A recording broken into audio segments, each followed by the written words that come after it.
What do you think of this trade with Avery Bradley? Sensational trade by the Clippers. Not only do they pick up we just saw Doc Rivers this morning come out and say, I know you think we just traded our best player, but we're not tanking. We want to make the playoffs. I know I rolled my eyes. They make a trade for JaMychal Green and Garrett Temple, two guys who I think will help them immediately.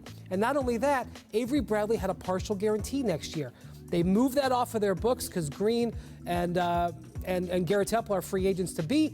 They just cleared salary cap space. The Clippers, who already had room for two max cap options, just cleared more salary cap space in this deal. Getting 3 max? No, they won't have enough for 3. But I mean, it's just really good work by the Clippers, who got better and offloaded money on their books. That's something that the Rockets have done over the last couple of days, improving their team while getting money off your books. That's hard to do. And I know you're not getting Anthony Davis, but it's these little incremental deals that set up bigger deals down the line. I actually want to ask the two of you guys about that idea, because you're players, right? You're sitting there, you're doing everything you can. You think about the energy you're putting out every day on that court to beat these teams.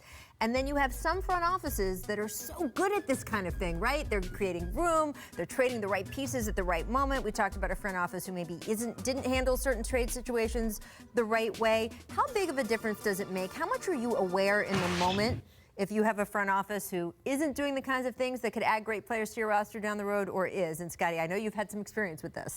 Well, I think as a player, you instantly know that you know the players that are around you, you know the type of players around you, but it's also the environment that is being created. And, you know, players have reputations around the league, and you want players with good reputation, players that you can be a leader and be able to speak to them in a certain way and in certain situations when the heat of the moment is on. So you rely a lot on your organization to fill those voids and to bring in the right players with the right sort of mindset. And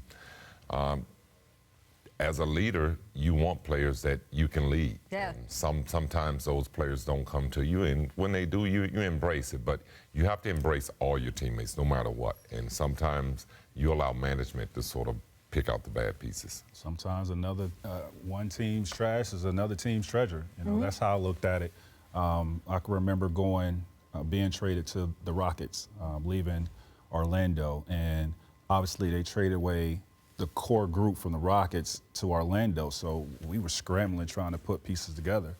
It wasn't working out when I first got there, so we had to bring in some pieces that fit around myself and Yao, and that really complimented us. I didn't care who they was, as long as they were able to play and just come in and fill a void that we had.